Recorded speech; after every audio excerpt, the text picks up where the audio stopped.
बात करेंगे ऑक्सीजन के बारे में कि ऑक्सीजन को स्टोर कैसे करते हैं, ऑक्सीजन की फिजिकल प्रॉपर्टीज़ क्या क्या होती हैं जो ऑक्सीजन हम हॉस्पिटल्स में यूज़ करते हैं।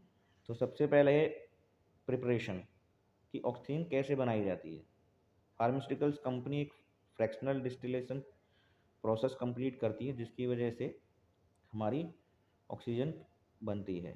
एक ओटी टेक्नीशियन को पता होना चाहिए कि ऑक्सीजन का स्टोरेज कैसे किया जाता है। O2 is stored in cylinders with black body and white solder at a pressure of 2000 psi।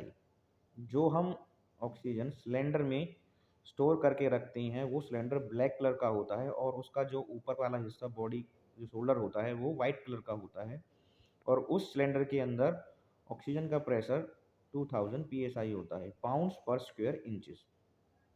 Hospitals के अंदर ऑक्सीजन को लिक्विड फॉर्म में भी स्टोर करके रखा जाता है। फिजिकल प्रॉपर्टीज़, ऑक्सीजन की कुछ फिजिकल प्रॉपर्टी भी होती है, हर किसी की फिजिकल प्रॉपर्टीज होती हैं। तो ऑक्सीजन की फिजिकल प्रॉपर्टी है it is colourless, odourless, gravity इसकी होती है 1105, टेम्परेचर 119 डिग्री सेंटीग्रेड स्टोर। इसको 119 डिग्री टेम्परेचर तक ही स्टोर करके रखा जाता है, इससे ज़्यादा इसका टेम्परेचर नहीं होना चाहिए। जहाँ पे इसको रखा गया है सिलेंडर को वहाँ का जो तापमान होता है वो 119 डिग्री से ज़्यादा नहीं होना चाहिए। और ऑक्सीजन का सबसे बड़ी खासियत है कि ये आग लगाने के लिए बहुत लाभदायक होती है, मदद करती है आग लगाने में। O2 डेफिशिएंसी क्या होती है, यानी ऑक्सीजन की वजह से क्या क्या हो सकता है। ऑक्सीजन हाइपोक्सिया हो सकता है ऑक्सीजन की कमी की वजह से। हाइपोक्सिया कितने तरीके का होता है, एनीमिक हाइपोक्सिया होता है, हाइपोक्सिक हाइपोक्सिक हाइपोक्सिया होता है, स्टेंजेंट हाइपोक्सिया होता है, हिस्टोटॉक्सिक हाइपोक्सिया होता है। हम बात करेंगे हाइपोक्सिक हाइपोक्सिया के बारे में जो ड्यूरिंग एनेस्थीसिया ही होता है और ऑपरेशन थिएटर के अंदर जब एनेस्थेटिक पेशेंट्स को इंट्यूबेट करते हैं तो प्रॉपर वेंटिलेशन ना होने की वजह से ये सिचुएशन क्रिएट होती है।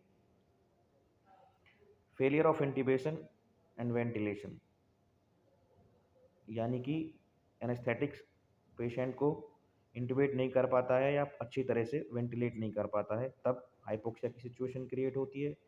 Pulmonary aspiration of gastric content, जब पेशेंट को एनेस्थेटिक मास्क के थ्रू वेंटिलेट कर रहा होता है तो पेशेंट का एब्डोमेन का गैस्ट्रिक कंटेंट जो होता है वो माउथ तक आ जाता है और वो जैसे ही पेशेंट को वेंटिलेट करता है वो चेस्ट के अंदर चला जाता है, तो उससे पल्मोनरी एस्पिरेशन होने की वजह से भी हाइपोक्सिया होने के चांस हो जाते हैं। अब देखिए, यदि SpO2 आपका 80 पर आ गया है और हाइपोक्सिया में उस टाइम पे कौन सी सिचुएशन क्रिएट होती है। एक तो पेशेंट को ट्रैकीकार्डिया हो जाता है, हाइपरटेंशन हो जाती है, इंक्रीज हार्ट रेट हो जाता है।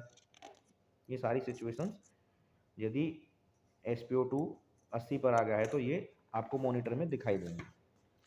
एंड सेकंड है, यदि पेशेंट का SpO2 60 to 80 के बीच में होता है तो हाइपोक्सिया की वजह से वेसोडाइलेशन हो जाएगा, कॉज टैकीकार्डिया, कार्डियक आउटपुट उस टाइम पे मेंटेन रहेगी। यदि SpO2 60% हो जाता है तो जो हाइपोक्सिया होता है वो क्या कर सकता है, कैन क्रिएट कार्डियक अरेस्ट। और ट्रीटमेंट ऑफ हाइपोक्सिया क्या है, ऑक्सीजन थेरेपी। पेशेंट को सिर्फ किसी भी तरीके से ऑक्सीजन दीजिए, पेशेंट का हाइपोक्सिया ठीक हो जाएगा। पेशेंट का यदि हीमोग्लोबिन कम होता है तो भी हाइपोक्सिया होने के चांस हो जाते हैं। ओके, थैंक्स दोस्तों।